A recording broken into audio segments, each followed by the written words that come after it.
Hello, welcome to JIBRIN Angle on Decay TV. My name is JIBRIN and this is my angle. We shall be talking about Nigeria's economy today, and actually I'll be playing a video.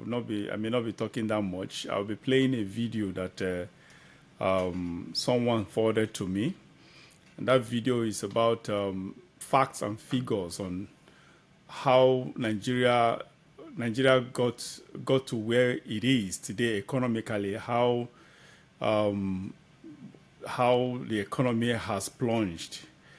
I think the man on the video who made this presentation, I think it's a kind of documentary. A sort of that documentary is quite perfect, factual. And it can never. I don't think it can be better than what it is. That just the guy did a very good job, and I don't know him, but honestly I give credit to him. It's a very rich. I think it's about 15 minutes video, but quite informative. And while we watch the video, I think I'll make my comment. I will interject from time to time to make my comment. Very interesting video. You'll be glad you did. Before I play the video, please subscribe, like, and share this content. And you can always, we are open to actually comments from the public. We definitely, the ones that requires our response will receive response from us. The ones that are just mere comments, we will appreciate that. So please go ahead and feel free to send us messages. Okay, let's get on. Let me play the video, then we'll take it from there.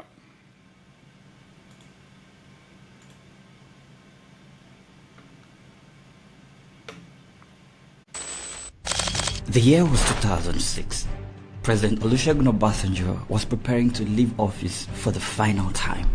He had worked tirelessly to build Nigeria's foreign reserves from its lows of $5 billion in 1999 to about $42 billion in 2006. This was despite crude oil selling for an average of $46 per barrel during his administration. But there was something that kept weighing the Nigerian naira down.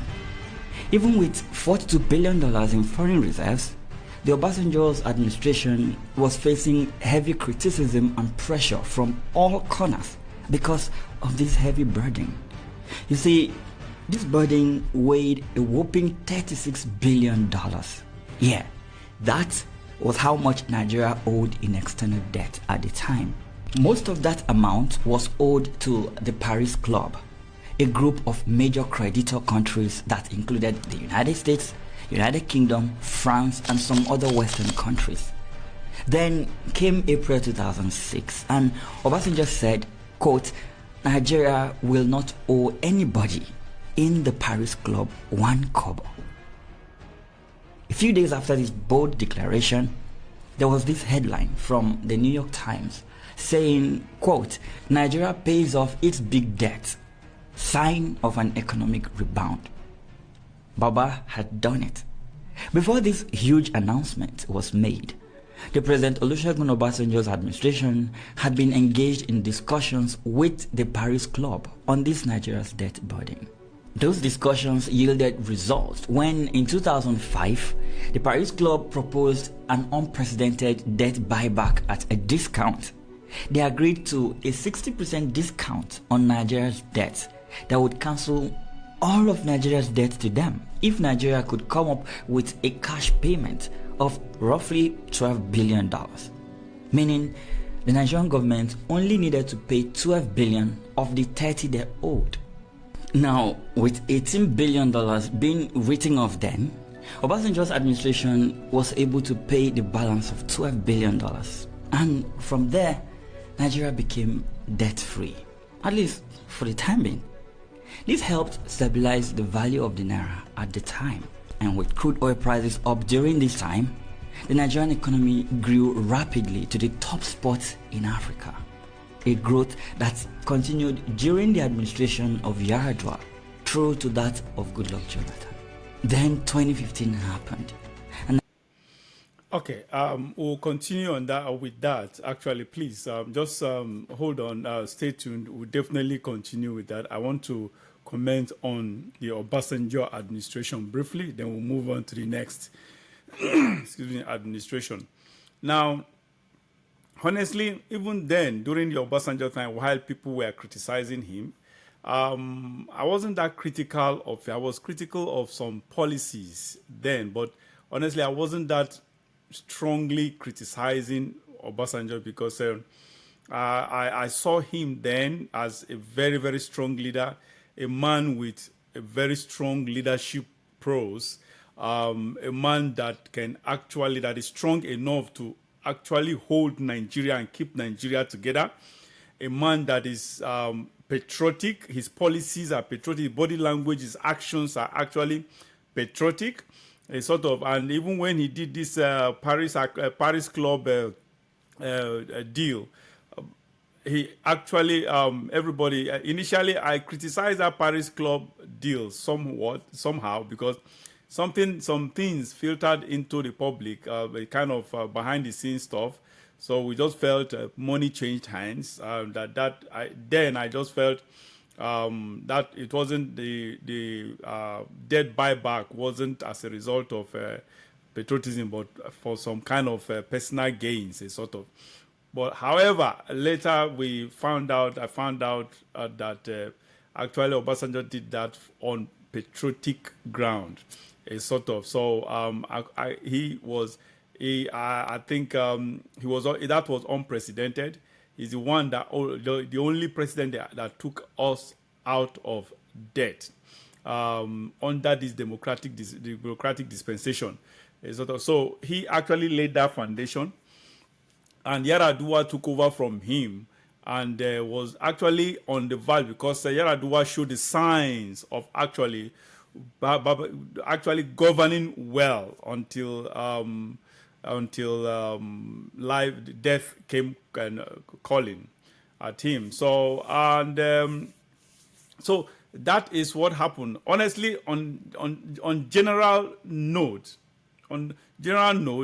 Obasanjo's regime was, because I saw him then as someone. Look, he was detribalized. He was a leader, a president who was actually out to get the technocrats, people who can work, hard-working people, and that was why he appointed competent men and women from all stratas, from all parts of the country. You can imagine a Yoruba president having finance minister as an Igbo woman, having governor of CBN Igbo woman, having the economic think tank of his administration were actually Igbos, because he understood quite well that these are the people he appointed were actually the right people, the perfect people at that time. They all Obieze Kwesili, Ngozi Okonjo-Iweala, Charles Soludo, and others, a sort of. So he was a detribalized person. He was out to actually get the right people. And that was when he became close to someone like a Rufai or whatever, who actually, all these people performed in his era, in his administration. Honestly, even this third term, I wasn't that critical of him trying to gain that third term, change the constitution to be able to usher in third term, for him to be eligible to contest for the third time. A sort of, honestly, I wasn't that critical of him because I saw him. I actually knew quite right he wanted to entrench or solidify the foundation he laid, what he was building then. He wanted 8 years wasn't enough, which was very, very made sense to me. But maybe needed extra 4 years. 4 years couldn't have been enough. Extra 4 years couldn't have been enough. But at least it could have gotten to a point where there is an establishment of what he started, a sort of. So that was it. That is what I actually wanted to say about Obasanjo. So let's continue. Let's see. Please stay tuned and let's watch and understand where things went wrong and how our economy got to where we are today. And Nigeria's economy became unrecognizable. Now, to show you exactly how bad the situation is, Nigeria is reportedly using almost all of its revenue to service debt. But how did we get here? Come with me and I'll show you. Nigeria's debt profile. 7.6 trillion naira in domestic debt. $7.22 billion. The country's debt service cost in the first quarter of this year was 1.94 trillion naira. The Nigerian government currently owes a total of $91 billion. That is both domestic and foreign debt. Of that amount, $42 billion is said to be foreign. Now, according to Bloomberg, Nigeria spent 80% of its revenue on debt servicing in the first 11 months of 2022. The World Bank placed that figure at around 96% for the entire year of 2022. But you know what's more worrying? Spending 96% of your revenue to pay debt means you're borrowing almost 100% of your annual budget. This is scary because records show that it is getting worse and not better. Between 1999 and 2021, local and external federal government borrowing jumped from 3.55 trillion naira to 26.91 trillion naira, an increase of 658%. Between June 2015 to December 2020, Buhari borrowed 7.6 trillion naira. President Muhammadu Buhari increased Nigerians' debt from $7.3 billion in 2015 to $28.57 billion as of December 2020. This caused the country's exchange rate to move from federal government borrowing, jumped from 3.5. Did you hear that? What Buhari did? Before Buhari, there was Goodluck Jonathan. I was very, very critical of Goodluck Jonathan, extremely critical of Goodluck Jonathan. Unfortunately, we were among the people who actually aggressively campaigned for Buhari then. And unfortunately, I regretted doing that. I apologize to the people that we all argued about it those days, sort of. So anyway, that's just it. Buhari started this wickedness and he actually came back to plunder the country. And that is, anyway, let's keep watching and we'll be able to find out how we got to where we are today. 55 trillion naira to 26.91 trillion naira, an increase of 658%. Between June 2015 to December 2020, Buhari borrowed 7.6 trillion naira. President Muhammadu Buhari increased Nigerians' debt from $7.3 billion in 2015 to $28.57 billion as of December 2020. This caused the country's exchange rate to move from 197 naira to the dollar in 2015 to 381 naira at the end of December 2020. We are talking about one president increasing Nigerians' debt by 173.2% in just 6 years. In comparison, President Goodluck Jonathan's administration met Nigeria's debt profile at 6.17 trillion naira in 2011. According to a report by the Cable, local debt amounted to 5.62 trillion naira, while foreign debt stood at $3.5 billion. The exchange rate at the time was 156.7 naira to $1. In 2014, towards the end of Jonathan's administration, external debt was $6.45 billion. Domestic debt rose to 7.9 trillion naira, while the naira fell slightly to 158.6 naira to $1. After the elections, however, everything changed. By the end of 2015, Nigeria's foreign debt jumped to $7.3 billion, while domestic debt increased by 8.4 trillion naira. the naira crashed to 197 per dollar. Not even a year in office yet, Buhari immediately gave Nigerians a clue of how his government planned to carry its affairs. So far, Buhari is the country's biggest borrower, increasing public debt, that is the federal government component, by more than 173%. Oh, hang on, there is Tinubu now, whose administration has been acting like a bunch of 5-year-old kids with Happy Christmas money in a candy shop. According to the Vanguard, the federal government under Tinubu borrowed 20.1 trillion naira from domestic investors in the first year of President Tinubu's administration alone. But why are they borrowing this much? What are they doing with all of this money? Now, the most apparent reason for Nigeria's rising debt profile is the rising cost of governance. This is simply put any cost associated with the running of government. This includes recurrent and capital expenditure.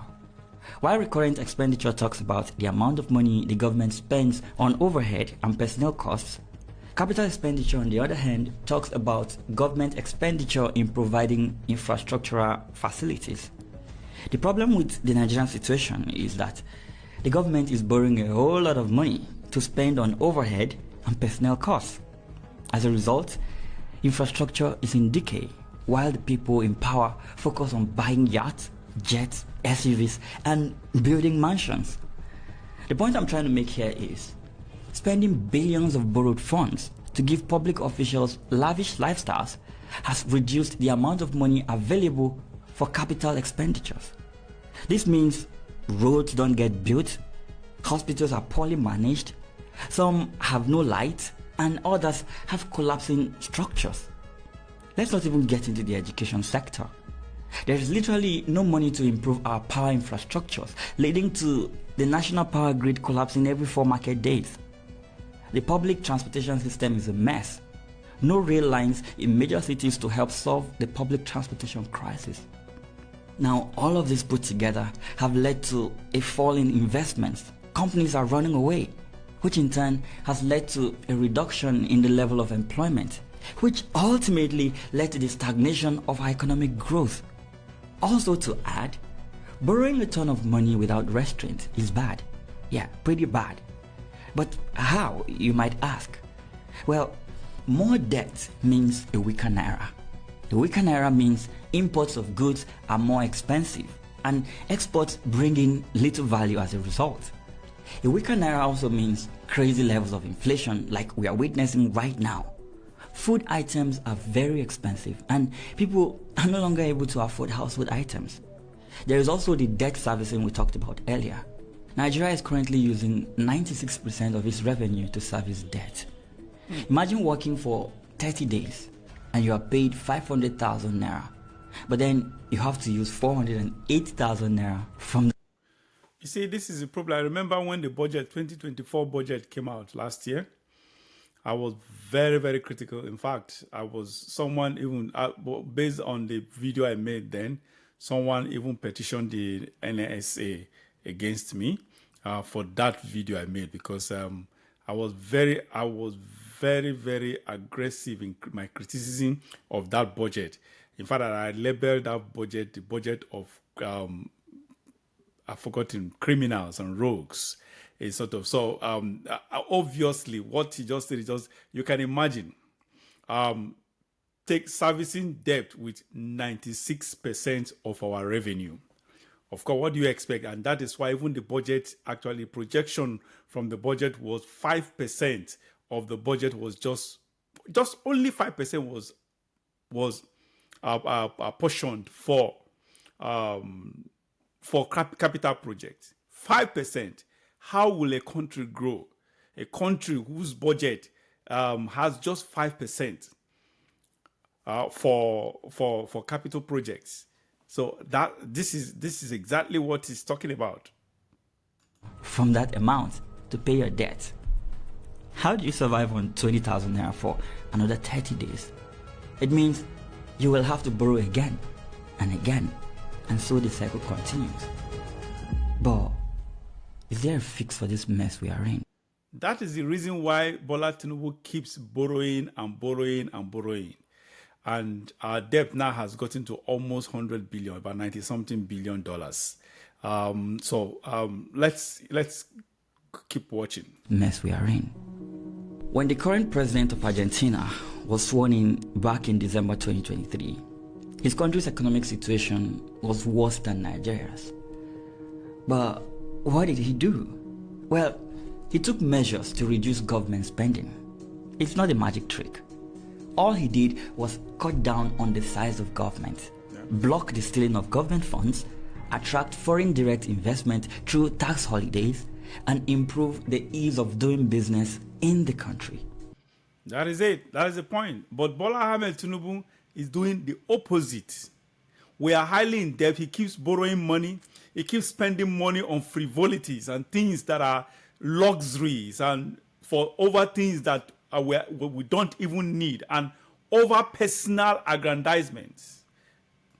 If you're broke, you don't need to go on a spending spree to build a mansion and buy a jet and a yacht and whatnot. In all honesty, if Nigeria were a company, it would have filed for bankruptcy by now, and maybe all the managers and directors could be behind bars. You see, when the last administration was under a lot of pressure to get money to run its operations, they went to the central bank and turned it into a printing press. With every naira they printed, the naira lost more value. Inflation soared, and your savings became worth less than they used to be. The result of that recklessness is still being felt today, with the current administration even worsening the situation with its borrowing and spending. Like I said earlier, the Tinubu administration has been acting like a bunch of 5-year-old kids with happy Christmas money in a candy shop. They know they didn't work to earn this money they are spending, because of course these are loans. However, they are hell-bent on spending it all, but not on infrastructures, not on capital investment to help prop up the Nigerian economy. They tell you that the government is taking some loans to run its operations. Then you turn on the news, only to see that one of these operations is a VP residence that cost the country 21 billion naira of money it doesn't have. Imagine borrowing 21 billion naira to build a mansion for your vice president at a time like this. Are you trying to show to the people you borrowed this money from that all is well back at home? Because Nigerians know that all is not well here. So, who exactly are you trying to impress? You see, African leaders are the only crop of people that travel to Western countries with about 200 delegates, spend millions of dollars in 5-star hotels to attend meetings with their creditors whom they have gone to beg for money. My question to Nigerian leaders is, are you not ashamed of yourselves? When you jump on private jets to take you around the world, do you by any chance meet politicians from other countries with good economies? If you do, can you tell us what your conversation with them is usually like? Do you even talk to them? Because make it make sense here. How do you introduce yourself to the British Prime Minister, for example, when you go to one of these your meetings? Tell me, do you say, hey, I'm a senator from Nigeria, yeah, I'm one of the folks who sing a song of allegiance to the president I should be holding accountable? I also try to warn people in my constituency who, by the way, voted for me against all forms of protest against the hunger they are currently enduring. Or do you say, I'm Minister of the Federal Republic of Nigeria? Yes, we know the economy is terrible right now, but Nigerians just need to sacrifice while we, the people elected to serve them, live our best lives. And to the governors, how do you live with yourselves? When you look into the mirror, who do you see? A father? A servant of the people? Or a wicked politician who doesn't care about the plight of his people? For those who want to make Nigerians believe that economic hardship is a trial from God, how do you live with yourself? And to my fellow Nigerians, you need to know the truth. Our economy is bad because of the terrible decisions of our leaders. When you take on loans as an individual, for example, and you use those monies to buy fancy clothes to wear and oppress your neighbors, you'd better have a plan on how you're going to pay back that money. Because when the time for repayment comes and you have not generated any income to pay back, there's bound to be trouble. That is the trouble we are in today. Most of the loans we are taking are being used to finance recurrent expenditures. Only a tiny fraction is used for capital expenditure. Instead of investing in things that can yield results for the economy and help boost our GDP, our politicians are busy sharing money as palliatives. A year ago in 2023, Tinubu wrote to the National Assembly seeking 500 billion naira for palliatives. July 2024, the federal government is sending 740 rice trucks to states. How many Nigerians will even see these trucks? Not to talk of getting a grain of rice from this bag. Okay. Yes, we all heard it. Tinubu just have spent barely 1 year. But he has borrowed tens of billions of naira. Not even naira, dollars, for God's sake. I don't know, with such kind of these are facts that so many of us knew about before now. However, sometimes for this eloquent man who just put together this documentary actually reminds us of how deep this rot of corruption has gotten in Nigeria. Honestly, I'm still amazed at we Nigerians that at this point in our country we are just quiet and still listening to Bola Ahmed Tinubu. This man is plundering. Barely 1 year, this man has plundered our resources, and he's even plundering it even further. Now we are out to protest. We are out. All of us are out to protest. The man says no, well, we should not protest. I've not seen this kind of thing. It's appalling. Honestly, this man needs to be thrown out of power. He needs to be shown the way out. We need someone, let the military, let whatever, we need anything, anyone and anything but Bola Ahmed Tinubu. That man does not have the interest of our country at heart. He is the #1 unpatriotic citizen as far as I'm concerned. No man will continue, no man who loves our great nation, Nigeria, will behave in such a manner. A manner where Nigeria is highly indebted, but this man keeps borrowing money. And borrowing money for what? To spend on their personal aggrandizement, personal interest, personal needs, not even needs, personal luxuries, on things that are not priority. He's just doing everything to kill Nigeria. I consider that man a traitor. Because it's just like what is going on in the US. I consider Tinubu as an enemy within. And that's exactly what is happening in Nigeria, or to Nigeria. But Bola Ahmed Tinubu is the worst news that has ever happened to Nigeria. And we need to take that man out of that office in whichever way that is necessary for us, so that we can, otherwise that man is not good for us. He does not have the interest of Nigeria at heart. And he has surrounded himself with like minds, like Akpabio, the senator there, the Speaker of the House of Representatives, Abbas. He has surrounded himself both in the kitchen as kitchen cabinet members and legislative members. So this man needs to be kicked out of the office. For God's sake, we need the one military courageous, strong man that can actually be bold enough with his team, be bold enough to actually unseat, take Bola Ahmed Tinubu take him away for us. We're not asking that he be killed, but it has to be dethroned. He has to be dethroned. Otherwise, if we allow Tinubu to continue to finish his 4 years, not to even talk of another extra 4 years on the 1 year term. Oh my God. In the next 2.5, if we continue this way and allow Tinubu to finish these first 4 years, Nigeria will be unrecognizable. We need to act. We need someone to act. We need a group of patriots to really act on our behalf, and take Tinubu away from power. Take him away from us.